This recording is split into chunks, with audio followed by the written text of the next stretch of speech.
Martine. Dámy a pánové, sami to vidíte. Pučisté, a to myslím naprosto vážně, nás v podstatě předběhli.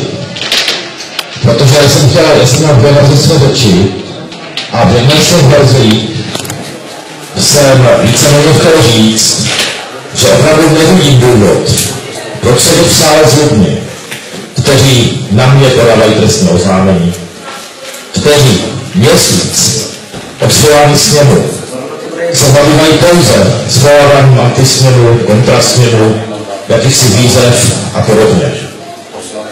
Vy, dámy a pánové, víte, že jsem za poslední měsíc objel prakticky všechny kraje, se spoustou z vás mluvil a chystal se tuhletu záležitost nějakým způsobem řešit. Prosím vás pěkně, protože jsme odšetli.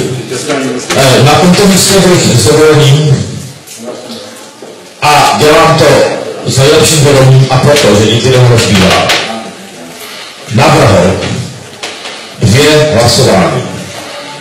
První hlasování by bylo o tom, zda zdejší uznáření schopný cest, že všechno jsou to keci, Liberec, Střední Čechy, ověřený zápis, neověřený zápis, jsou to keci, přiznejme si to.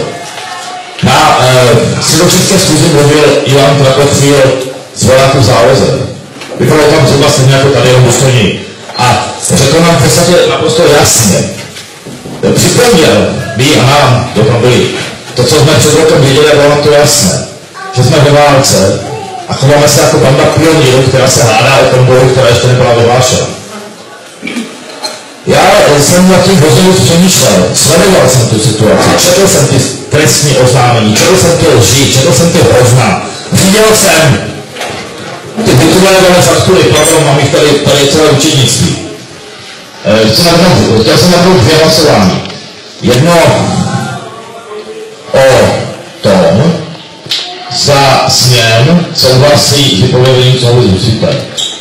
To v tuto chvíli ani nemá cenu, protože vím, jak to hlasování dopadlo. Proto chci navrhnout, a to teď, úplně jiné hlasování. Chci navrhnout hlasování o tom, že Blok proti islámu jako projekt, který byl posrán, vytunelován a zesměšněn, sám sebe rozpustí. Vím, proč to navrhuju. Buď to navrhneme my, nebo to navrhne nějaký kontrasměn opatroníž. Podstatné je, že v okamžiku rozpuštění občanského spolku připadá veškerý majetek, aktiva i pasiva nejbližšímu spolku. To znamená, kdyby se rozpustili myslivci, majetek dostane svaz chovatel jezerčíků. Když se rozpustí Blok proti islámu, majetek dostane Blok proti islamizaci, nebo jiný blízký příbuzný spolek, který v podstatě sami učíme.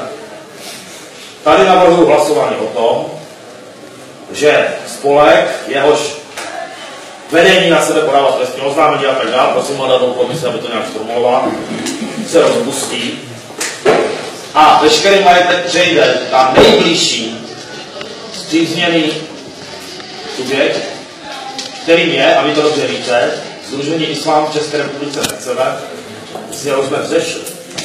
Navrhuji to proto, protože nechci, aby těch pár tisíc peněz, co tam jsou, a vlaječek a triček a dobré pověsti, připadlo na Blok proti islamizaci.